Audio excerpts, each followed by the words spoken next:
Hi, and welcome to the Josilyn Drake Show. I am your host, Josilyn Drake. Domestic violence is a huge issue that we have in society on today, and especially in the African American community. On today, I'm excited and I'm honored that we have such powerful women who are here to share with us their story, their journey, and I hope that with this conversation that it will bring awareness, that it will bring some healing, and that it will bring change most of all.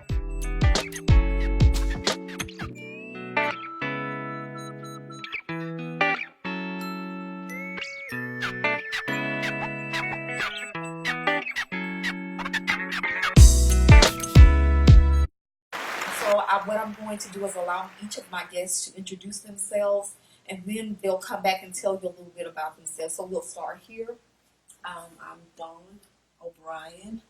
Okay, and Hey, I'm Antonika K. Simmons. And my name is Chinue Battiste-Dawkins. My name is Brittany Brown. So these ladies have in common domestic violence in one way or the other, and we'll get a chance to hear their powerful stories. Dawn, can you tell us a little bit about how you were introduced to this thing called domestic violence? Met a guy back in 2000 and I want to say 14 or 15. And at first he was charming. At first he told me what I wanted to hear. And it initially started as mental abuse. He would kind of nitpick at different things about me, and it then escalated. Well, the last time that he put his hands on me, to physical. So that's how I was introduced to that, to domestic violence. How about you, Kate? It kind of sounds familiar. I met someone who was really charming, and one of the things that I think about now in hindsight is that growing up as a little girl, we kind of introduced to that Disney, you find your prince, you fall in love, they're extremely charming, they put a slipper on, and then there's magic. And so he presented that to me when I first met him. And I guess he was very charismatic. He seemed like a gentleman in the beginning, and he told me just about everything I wanted to hear. You know, he was like perfectly imperfect at the time when I met him. And so I fell in love, and it happened fairly quickly.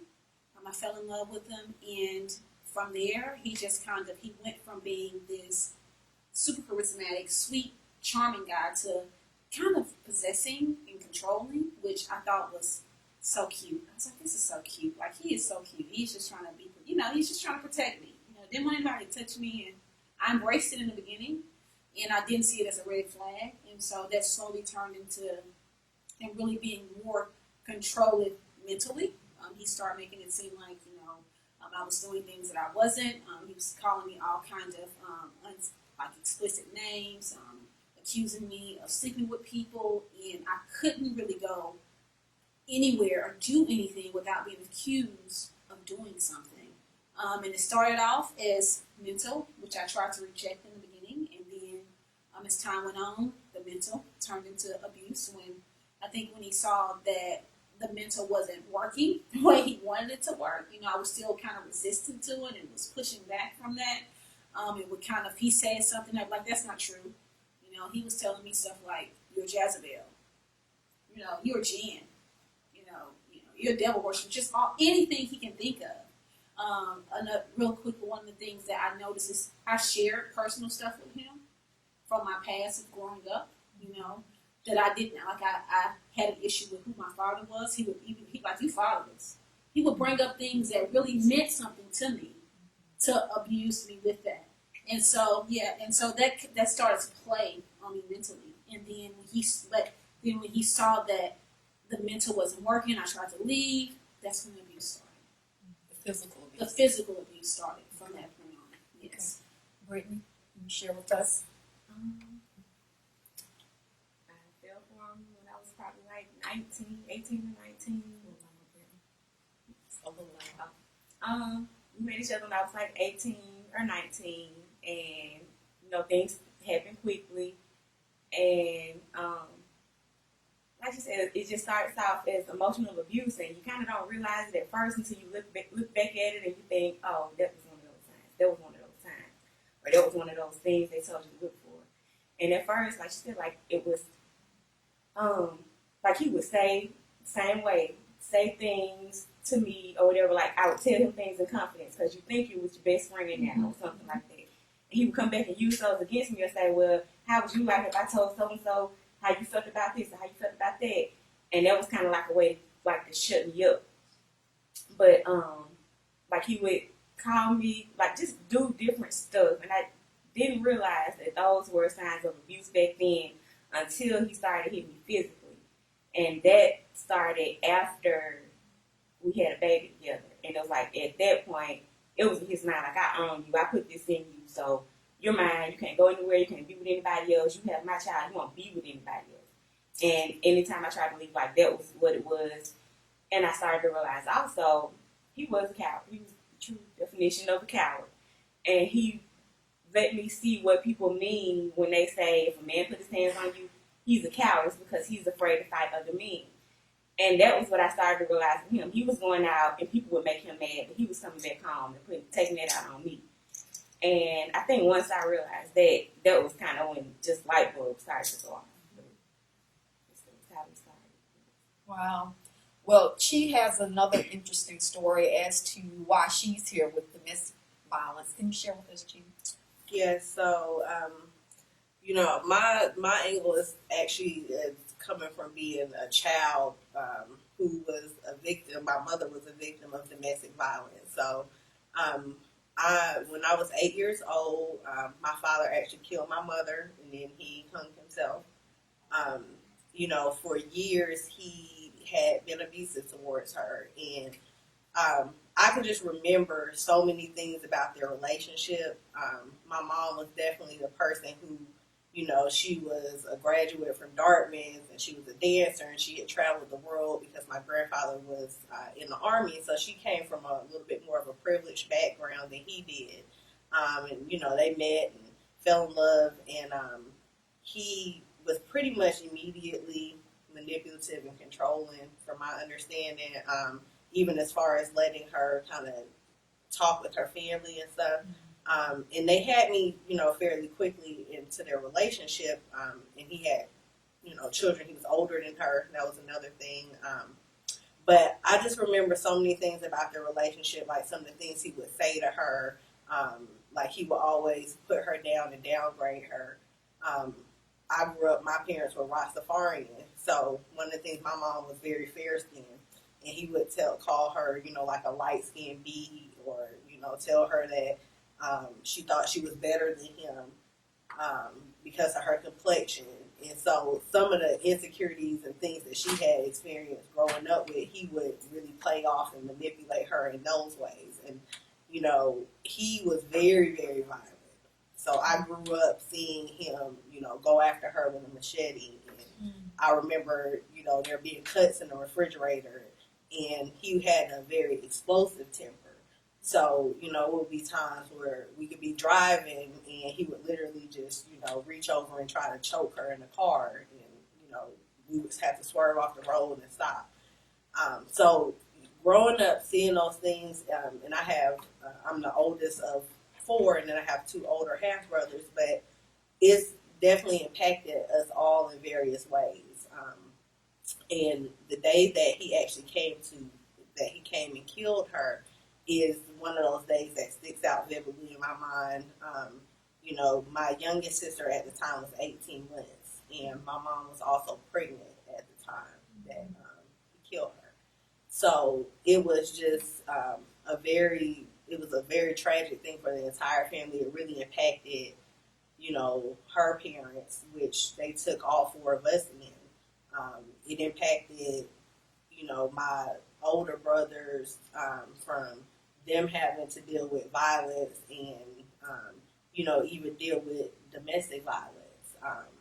And I think that, sometimes we don't really think about the children when we think about domestic violence situation, but it is such a big thing because it impacts the way that we deal with relationships. And thank God that I was in a situation where my grandparents got us therapy, but it still has such an impact on everyone. Wow, what a story.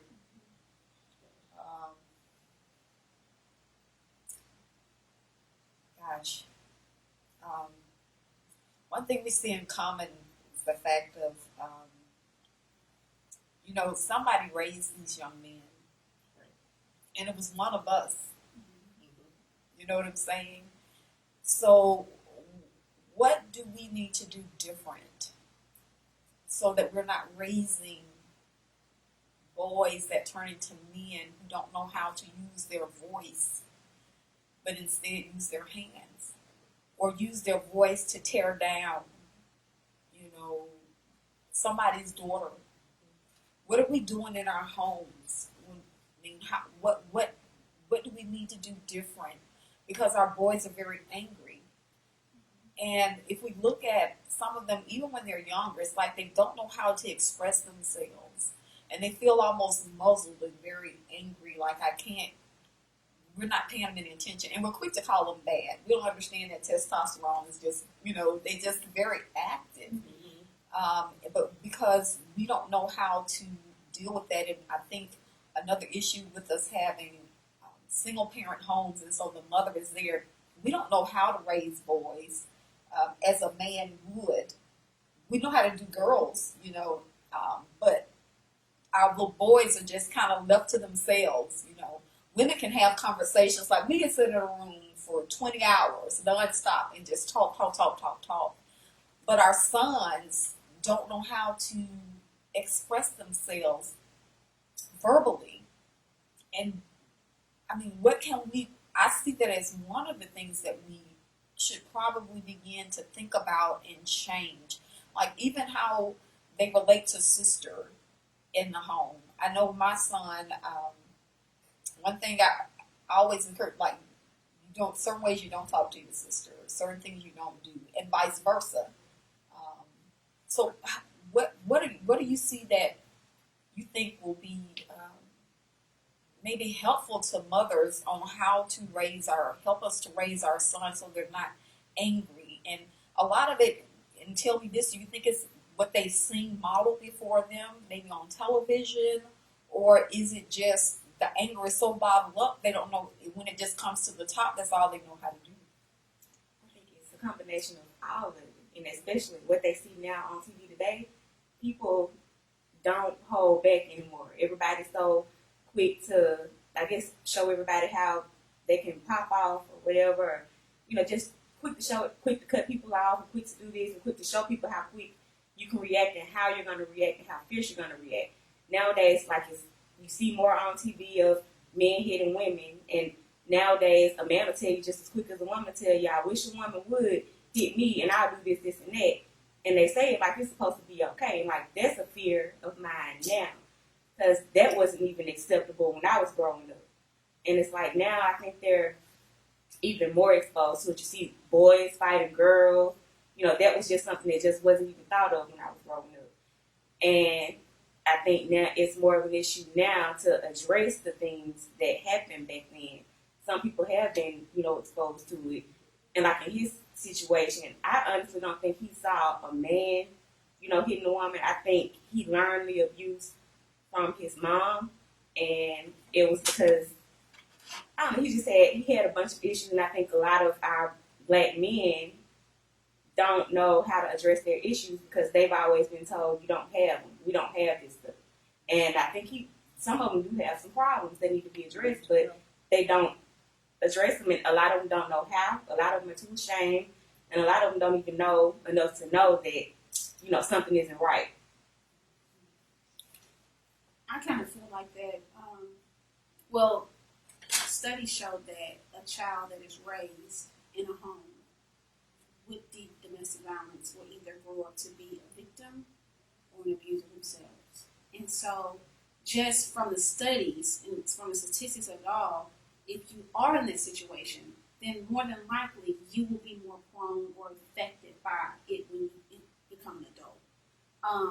Now, I do think that domestic violence is an insecurity. It's something that a person is extremely insecure about within themselves, and so they become cowards. They take it out on other people, and it's in out of respect. I guess out of respect for his mother, but there were some issues there. I feel like that person will have issues with women in general, and normally that stems from the mother in the home, and we're women. None of us are perfect, so there's no perfect recipe to how to raise our sons, but I know that attention is one thing that they seem to be lacking. I know my ex did, wanting attention and praise for stuff, and I always wanted to feel like he was the man or he was in control. It was kind of like a power thing for him, so whether that been from him not being told, job well done, son, when he was coming up, or whether that been just not from him getting what he wanted from his father was absent. His father died, and so he didn't have a father figure in his life. And I think that that's another model. Men learn how young boys will learn how to treat their partners or their wives based on what they see their fathers do. But I also have to realize that once you become a certain age, we have choice. God gave us all choice. That's one thing that He gave us all. Is free will, and you can choose. And so I think that it becomes a point where at some point they know exactly what they're doing is not right. But they choose to continue to do it because, again, that gives them the power that they feel like they're missing. That makes them feel like they're some type of man, And so, so I wish there was a formula that we can just give out to all mothers and say, this is what we should do. But there are, if they grow up around it, it's 9 out of 10, they'll probably do it. Do you think it's just frightened little boys that never knew how to handle what was not covered themselves? And it's so many. I think it's so many aspects. Yeah. I mean, we talk about molestation. We talk about, a lot of people have been molested as children, and we don't really realize how much that affects us until we get older a lot of times. And now we see more men stepping out. The rapper Common was the latest one who stepped out to talk a little bit about his molestation and as a child, how that affected him.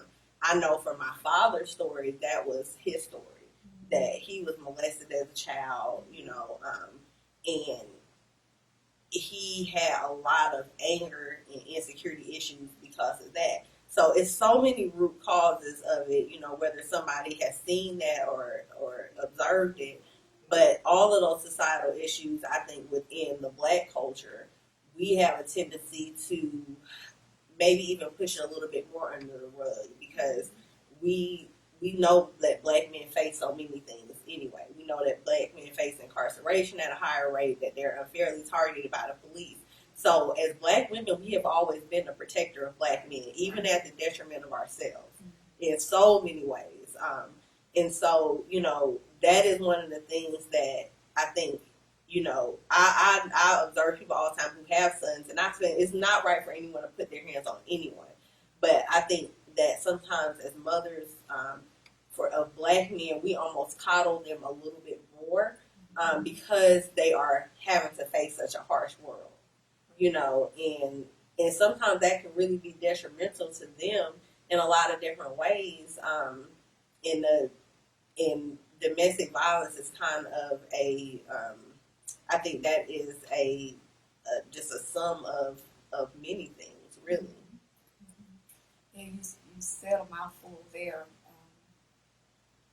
Wow, it's just so deep, but I mean, we can, do what we can. I know one thing about the African American community, we pride ourselves about raising strong Black women. Right. And sometimes without raising strong Black men. Right. And so you have these strong women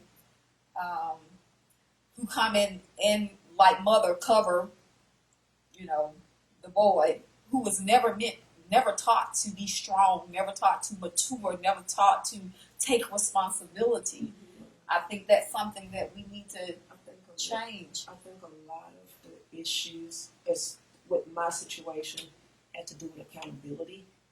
I looked at the females around him before I came into the picture, and none of them held him accountable for his actions. He was not the first person that I guess abused me. I had someone else that was more mental abuse than it was physical. It never got physical, it was more mental. So, with that particular incident, he would get mad at me because I held him accountable for his actions. And the fact that I did that, I'm pushing against him, he's pushing against me. So like I said, it never got physical, it was only mental, and he would degrade me for doing the stuff that I did, going out or anything like that, and which I never really did because I had a daughter at the time. So it was a situation where I noticed the females around him, the least amount that were around him, never made him step up, never made him do what he needed to do as a man. The baby voice. Yeah, Right. exactly. And I think that is huge in our community. Like, oh gosh, we just pet, and I think that's not the problem, because in relationships and raising kids, there's supposed to be a mother and a father.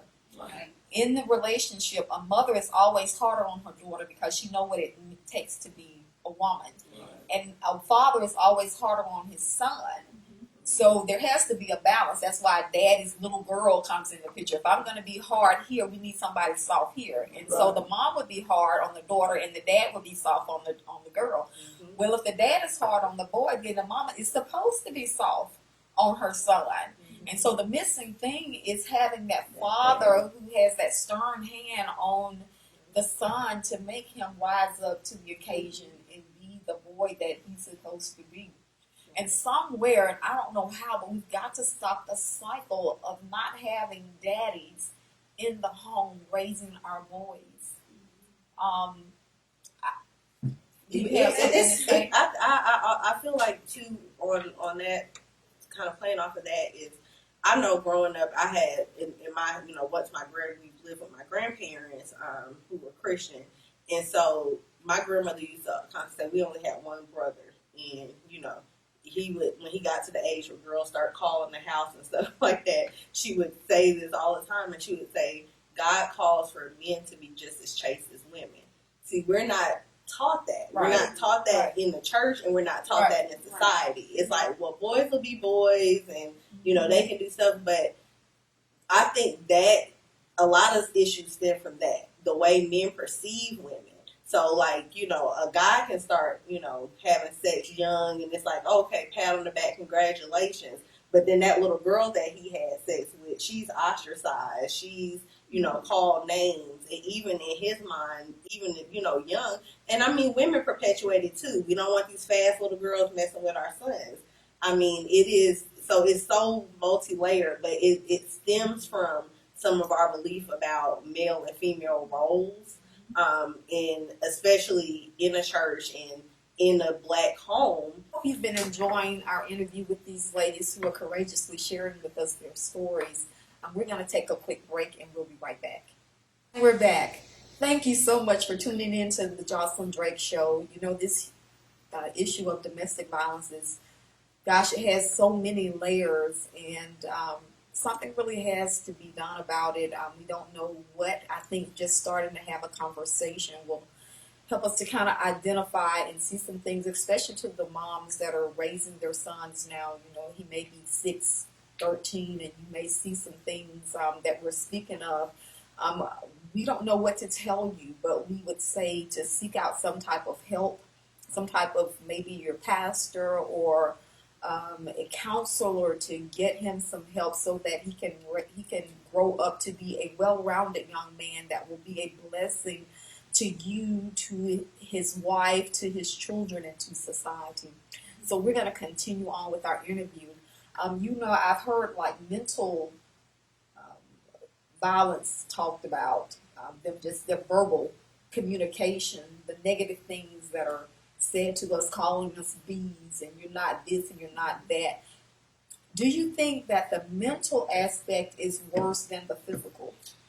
I think so, because there was a study done at Howard University in the early 2000s, and what they found was that a person who was mentally abused over a certain period of time experienced the same effect as post-traumatic syndrome from someone who fought in Vietnam. Mm-hmm. So you got to think about that. Like, that is almost worse than physical. Physical, you can see, is harmful to your body, but that mental, it is so harmful to your soul.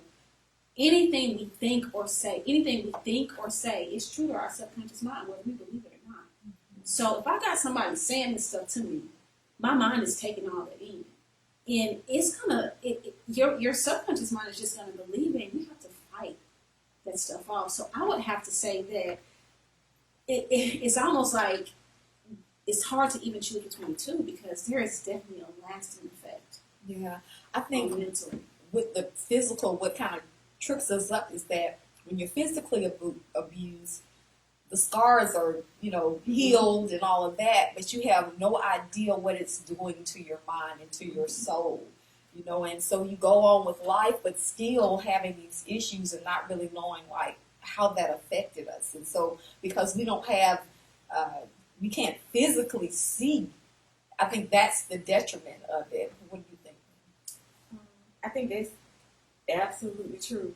Because what I did notice was, like you said, the scars and the bruises, all of that healed. But you left fighting yourself mentally, because, like, once I left him, I still had everything he had ever said to me in my mind. I didn't even realize it until I was just sitting back one day, and it was some years past. And sometimes I still do. And I realized, like, I have to literally fight with myself to do things sometimes. And I realized how much he had isolated me. I didn't have any friends. And to be honest, like, to this day, I still don't. And it's not the same, but I think I've just gotten so used to being by myself now that now I'm still more comfortable being by myself than I am around people. And I realized that came from him, because before I met him, I used to like to go places. I used to like hanging with my friends. I used to like doing things. I didn't mind talking on the phone. I don't like talking on the phone. I don't like... It's just certain things that I remember I used to love to do, and it seemed like I used to be a different person than what I was when I was with him and when I left. And like I said, like, it was a mental fight. I was working different. There were certain jobs that I wouldn't even apply for when I was with him, just because I knew, like, there's too many people around. I don't need him causing a scene or messing this up or whatever. There's too many men working in this place, too many men working in that place, or just... his insecurities have become my insecurities. And it gave you anxiety. Yes. Yeah. And PTSD is real. That's one of the things that I went to a therapist from the time I was 8 till I was 19 years old.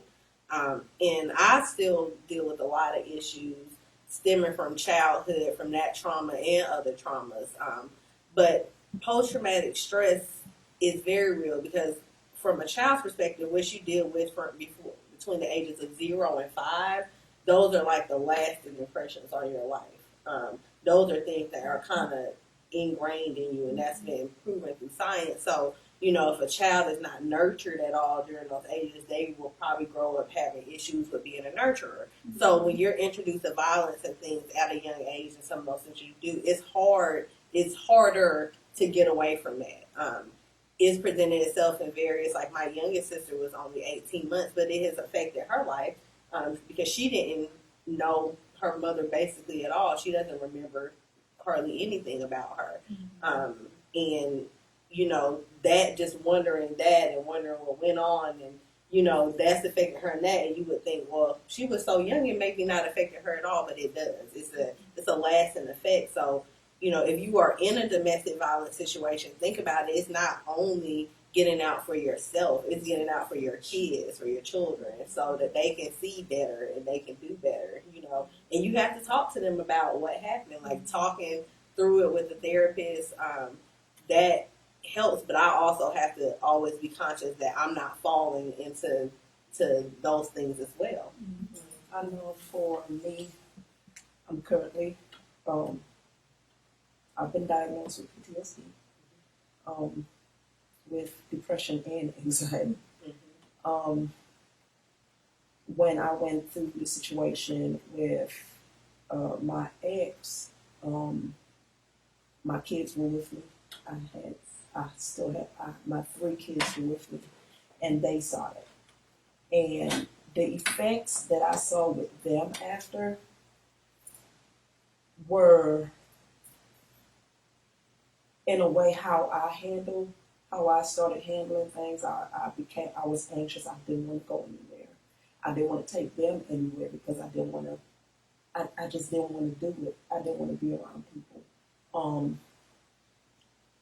And I started seeing my sons, which are my 2 youngest. One is 9 and one is 6 right now. At the time, they were 6 and 3, around that age when it happened, and I had to put them in, have them get therapy right now to deal with what happened then. So it's all the mental. You could always say, which I've always said when I was young, I would never let somebody put their hands on me. I would never. I saw people that were in that situation. I'm like, why are you staying? And here I am in my 30s dealing with the same thing. Like, how did I get in this? How? And at first, when I knew what it was, that's the thing. I knew what he was doing. I knew he was trying to break me down mentally. I knew he was the stuff that he was saying. I knew it wasn't true. And in a way, it's like I could love him through it. I could love him to change. Maybe he'll change for me if he didn't change for anybody else, or if he was like that with other people. And he told me stories about his other relationships, but it was always the other person that was doing it. You know, we as women are nurturers. It doesn't matter if it's good or bad. It's just something about our heart that we will nurture the devil, you know. We will. And that whole, and I'm glad you said that. He was. You know, I would say things like, I'm just going to pray over him. I'm going to pray over him. He's going to get better. Right. And then after I got out, like I started studying domestic violence because I really wanted to, I could just figure out how I let that happen to me. And I felt alone. I felt crazy. I felt like, you know, I was the only person that was doing it, you know. And so, but the more and more I dig and I saw, like, it's a belief. Even religiously, we're taught as women that the husband is the head of the household. The woman should remain in silence, be submissive, and remain in silence. And so, right. But that's not what that means, though. But if you believe that and you were right and you have that in your heart, then it kind of get like, for me, I believe that. And so even though I was out of line because we weren't married, but I believe that in certain things I would let slide because he's supposed to be the head anyway. You know, well, you're right. I probably do need to cover up just a little bit more because you might, and I would call him my husband. So you my head, so I need to make sure that I'm covered. You know, and I want to make sure that I'm being submissive. If you tell me to come sit here, I need to come sit here beside you. You know, that is something that I had to realize when I came out, but that's not what the scripture means. And so that's even a whole nother dynamic of it where women have to realize that, yes, we're supposed to, our foundation is built in God, but we need to have a clear understanding of what these scriptures mean because we will allow that one thing, and it happens so much in the church. Well, you know, submission actually is a choice. It's nothing that's supposed to be forced. Just like you can't force him to love you as God instructed him, he can't force you to respect him or to submit to him. That's your choice. That's something you have to decide, you know.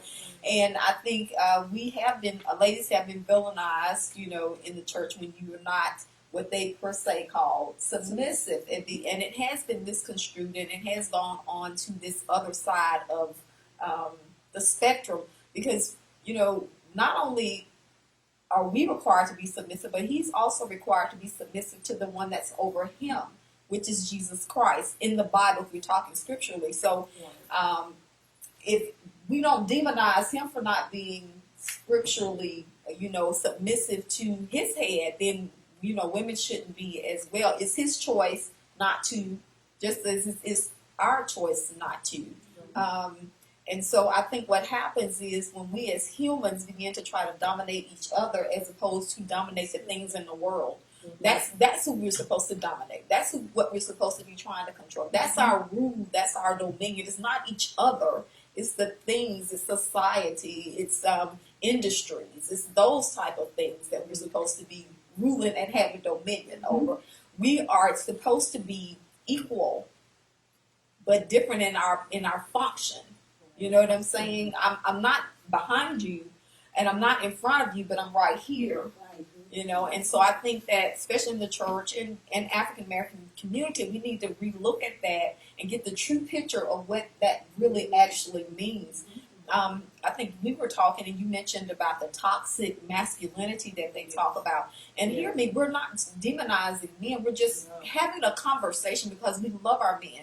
Having a conversation with how can we protect ourselves and how can we raise our sons so that they grow up to be what they were ordained to be, which are protectors. They are supposed to be our protectors, not the ones who we have to be protected from.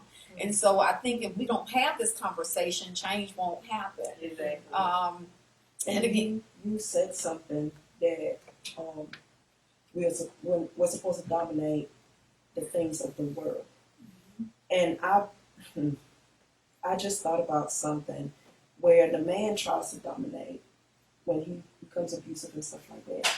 He tries to dominate the woman, but the woman, in her thinking, she thinks she can love him through it. She thinks it's also, unfortunately, a manipulative aspect where she tries to dominate him with her emotions. And she tries to, we call it a covering, but in essence, we're doing the same thing that they're doing. Yeah, I see I kind of see what you're saying, but we're not physically. Well, let me say this. Today, there are women who are the perpetrator. Like they're young. Our young girls are growing up, and they're the ones that's doing the fighting and the hitting, and in the men's faces and things like that. And I don't know how the script got flipped. I think it's a matter of not knowing what to do with your anger. Right. And that's really good. I think that's just it. Like they get angry and I don't know what to do, come take it out on somebody. And then it gets to the point where first it might be words and you might call people names and call people things that hurt. Then it escalates. Like if you don't handle that, then it's going to escalate because eventually you're going to feel like I have to do something. You go throwing things, hitting things, or whatever, and you hit that person. And it's become more acceptable because we see it in the reality TV shows. I mean, a lot of children are growing up now where reality TV shows are the norm, and some of the bad behavior that you see on the TV shows, we're not thinking about how much it's actually impacting people. Yeah. But, you have these women on these reality TV shows decked out, makeup done in these beautiful dresses, and they're scrapping with each other over a man on stage, or they're scrapping with each other over what somebody said for millions of people to watch. And these are people who a lot of people are looking up to. I mean, you have men and women on some of these shows fighting or the whatever, all of these different scenarios playing out. But that's playing out for our kids to see all the time. So we're thinking that fighting, that's just a way. Now everybody, we have YouTube, we got World Star. Anytime something happens, it can be captured on camera and watched, and it's desensitizing us tremendously. Yeah, I agree. The desensitization that's going on. I mean, I think we need a wake-up call to our children and to just to the world, because we saw Denzel killed in a movie and see him on tomorrow, next to Camille, listen, that is television. Yeah. When you kill somebody, they are not coming back. That is the end of their story. It is not a game. It is not TV. It is real. And so even the video games that our kids are playing, I was listening to my nieces and they were talking about, oh, he got my flag. Oh, she just shot me. Oh, she just, it's like this virtual video game, the Fortnite and all that. I forgot the name of the other one. Yeah. And it's programming our kids' minds and thinking that, oh, it's just a game. This is not a game. This is life. This is real, and it's something that you cannot take back, and it will put you in places that you wish that you had never gone before. And so I think that as parents, we can't be with our kids 24 hours, but when they're on our watch and in our sphere, we need to be checking on what are we allowing them to look at. It's good because they're quiet over there in the corner, but what are they quiet over there doing? Right. What are they watching? Who's sowing into them? Who's teaching them? What are they teaching them? It's our responsibility. I think you all said in the sermon one day that people are becoming what they see. They are what they see. Whatever you see daily is what they're starting to become, and our kids are seeing these things daily. And daily, it actually does, like I've been watching, and it is having an impact on this generation. Like, not just certain people. This is what they are becoming. And it's kind of it just makes you wonder, like, when is it going to stop? What is it going to take for it to stop? And it does. It's an individual responsibility. But a lot of toxic masculinity deals with, again, going back to gender norms and things that we put that, boys can't express their emotions, or boys are not supposed to talk through things. And a lot of the boys are growing up not able to communicate, not able to talk because they never had a chance to, because that's girls do that. So we can't have, we can't raise girls one way and raise boys the other way and think it's going to work for them to be in a relationship together. Right. It's it's huge that you said that, about the boys not able to have a conversation, and because they're not taught to how to just sit and say, talk through our emotions. Boys are taught not to have emotions. Right. And none of it's accepted except for anger. Like that emotion is going to come out because everything's been bottled up for so long. Eventually, it has no place but to come out of them. Right. I have nothing but I don't know how to raise girls. I don't have girls, so this would be my fourth boy. And so I have nothing but boys. And for me, it's really big for me to let him know that it is okay to communicate. It is okay for us to have conversations. You need to cry. It's okay for you to cry. Like, it's not time for you to be a man right now. What I notice with my boys is that they are kind of like born men. Like, even from birth, they God just kind of put it in them to where they're like little protectors almost. But as he's gotten older, my oldest is 16, and I'm very transparent with him and open because I want him to be able to communicate. And so we're going to conclude our interview with these awesome women who have poured out their hearts. And, we don't have the answers for it all. We simply don't. But we know that something needs to take place. There are steps that need to happen in all of our lives because we're not perfect. And sometimes, especially in the African-American community, what goes on in the house stays in the house. But that philosophy is not true, because what goes on in your house, if you don't take care, it will eventually flow out into the streets. And so we want to do something. We want to change. We love our boys. We love our men. We really, really do. And we know that they're great. There's such greatness inside of them, and we just want something to change, something that has to change. And so it is our hope that what we've shared with you on today will kind of give you your next step in helping your son become the best that he can be, and your daughter to be aware of the signs as well. Do you have any takeaways that you would like to share with us as we end this interview? My takeaway from my experience would be to hold the men around me a little bit more accountable for their actions. Not be so, oh, he's just a man. and just let it go. Not brush over certain things. When we see the red flags, hold them accountable. If that doesn't work, then take it a step further. But first, we need, as women, to start holding our boys more accountable for their actions and not just sweeping it under the rug. And girls. Okay. Okay. I think my takeaway from my whole experience and what I'm doing now is awareness. Just self-awareness, number one, of myself and who I am, the things that I've experienced in my life, what makes me the person that I am, and trying to figure all that out. And then also awareness around a situation that was so taboo for me to use, and that's domestic violence. And trying to really inform people that, hey, it's not your fault. You don't deserve this. You can get out. The average age of a victim is 16 to 24. And so that's our high school and college babies. So, awareness is really, really, really, really big for me. If there's someone watching, 1 in 4 people are either a victim or know somebody that is. And so that's a very small number. When you think about the population in the United States, 1 in 4 people is a victim or knows a victim. And so somebody watching this is a victim. Is going through it right now or have been. And so, like I said, my biggest thing is awareness. Just knowing that there are places, like there's help. You don't deserve it. You can get out. Can you share with us some things that if a woman is looking right now, a young girl, and she doesn't know, like, what can she do? She may have children and don't think there's no way out.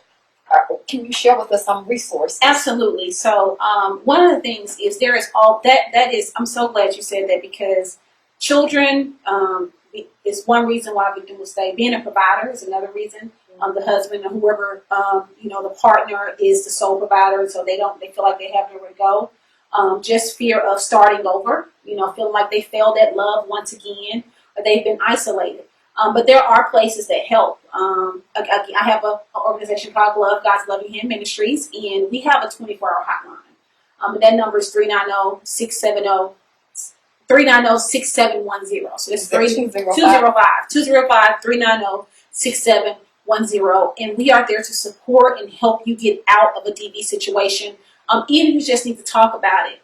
Some things that safety measures that I like to tell people. If you are in a situation, if you have any sharp objects in your house, like knives or any type of weapons, hide them, get rid of them so they can't get close to them. If you have children, we talked about the children. It is so important that children know that it is not their job to protect the mother, because as a child, that's what you want to do. And so it's good to have a safety plan with your kids. If something happens, you go hide, find a hiding place for them, you call 911.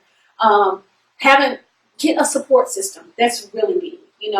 Sometimes you've been so isolated that you don't really have a support system, but if it's somebody, that can be an organization, it can be someone in your family, but get a bag together and give it to them. Let them know what's going on just in case you have to escape. And always keep all your ID with you. So birth certificates, social security cards, anything that's of value that you need to identify yourself or your children, keep that. Again, we have a hotline, but there's so many other organizations like the YWCA that helps ladies. There's one place, Metro Birmingham, that's here that help ladies. So there are ways to get out. I know it may seem difficult and hard in the beginning because it's scary. You have to start over. But the beauty of it, once you leave and you get to the other side, is life changing and saving. So, again, if you are in a DV situation, it's not your fault. If you know somebody that is in a DV situation, the worst thing that you can do is to isolate yourself from them. And I know it's hard. Like if you have a sister or family and friends, it's hard to see loved ones go through it, but it's time to dig in and get closer, because once they get isolated, then the power and control really happens. Another thing is there's a 75% chance a victim will die if they're trying to escape abuse. That's a high percentage, 75%. So just know that. I know a lot of people always say, why? Well, one of the reasons why is if they try to leave, especially in the heat of the moment, there's a 75% chance they can die. But again, getting the understanding and knowing that the main reason why a victim doesn't leave is because they just want the person to stop doing what they're doing. because there's love involved. If they just stop doing what they're doing, we'll be okay. We can make it. You know, I love this person. But that usually doesn't happen. The last thing I'm going to say is that never try to go get counseling with the person that is abusing you. Never suggest counseling for a couple who you know that's going through abuse. Because what happens is whatever is said inside that counseling session will be turned on the victim and it gets worse. So that's what I have. Every Tuesday I do a women's group. If you're in the Birmingham area, every Tuesday from 10 to 11 I have a DV group at Serving You. It's over on First Avenue North. You can visit my website. It's www.godslovinghands.org, and you can get safety tips, ways to escape. We help with any type of transportation issues maybe having to get out. Again, we connect you with resources. We help with shelter assistance. You may call and say, I need to get to another state. We want to help you get wherever safe. So, Thank you, Kathy. you're welcome. Brittany? She said everything. To be honest, I think we do have to start holding men accountable. Like Don said, a lot of men think they do it just because they can, because they know that they can get away with it with that person, because they know you're not doing anything. If you don't have anywhere to run, nobody can say you can, or you can't run to anybody. So when you see it, hold people accountable. He had done things where we were in front of people, and his friends just turned away from it and thought, oh man, crazy. But when you see it, say something, do something, whatever. And for people who know victims, it's not, you won't always understand it, but just try to be there.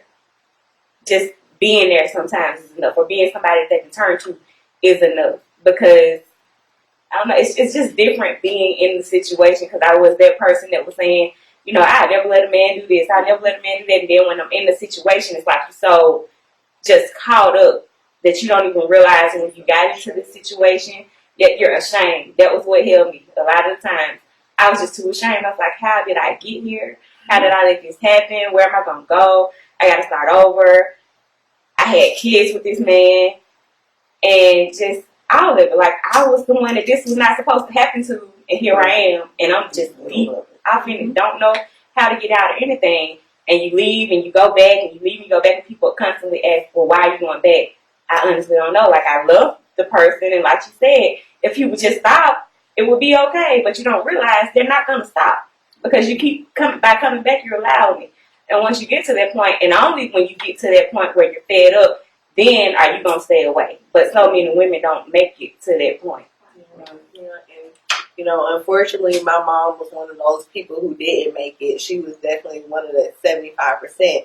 And this, my father came back and killed her after she had left. This was she had completely left them and thought she was moving on with her life. But I definitely say, Anthony gave a great testimony of you really do need that support system and that help. Even that day, my mom was able to make a phone call, and where we lived, she had friends that lived the street over. So even though it was a little too late, there was a standoff with the police, but her friends actually came over and got us and rescued us. So she had a plan in place. It was just too late for her. And if you're in that situation, if you are dealing with domestic violence and you have children, just remember that this is something that can impact them for the rest of their lives. So not only is it important for you to get out and save your life and know that you're worth it, it's important for your children so that they can move on and live, healthy and productive lives too. So seek out that help that you need to get yourself out of the situation. And I think a lot of it, especially going back to the beginning, in the beginning they start off mental, because they want to get you to a point where they know you're not going to talk. And talking is what's going to get you out. You have to talk to somebody. Get you away from people. Yeah, isolation is huge. And so I hope that as they've been sharing with you, you kind of heard some things as far as being isolated from your family, as far as the negative derogatory things that begin to be spoken to you, as far as uncovering things that you spoke with them in secret. I've even heard lights as far as it happening fast. Like you fall in love too fast with a person that you don't get the opportunity to know. As far as his charisma, if he's too good to be true, then maybe he is. They'll get you to know what they want you to know. Yeah, I've always taught my daughter, never tell a person what you're looking for in the opposite sex, because people will become what you say that you're looking for. And then when you wake up and you marry them, you're trying to figure out who is that. That's who they were all along, but they just portrayed themselves to be what you said that you wanted. And so I pray that this wisdom that we've spoken to you all, you would kind of take it at face value, and it works for you and it helps you in some kind of way. Mothers and fathers, we have an awesome responsibility to raise our kids so that they grow up well-rounded. And sometimes we can do everything right and still some kind of way our kids just go off of the path. For that, you've done what you could. You've done what you were supposed to do. But if you know that your children are needing help, do what you can. They're grown, although they're grown. Do whatever you can to see that help is gotten for them. To our young ladies, to our women, I hate that you have to go through these things.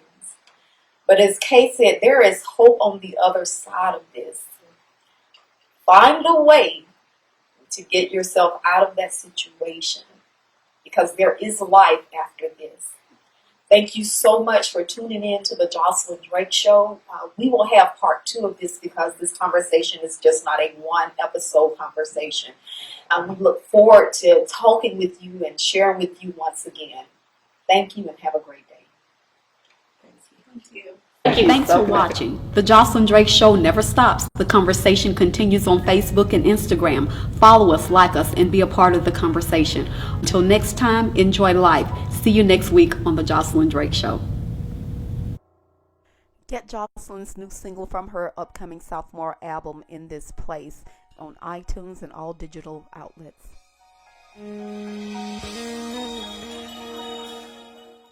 Log on to jocelyndrake.com and get your Dear Younger Me apparel.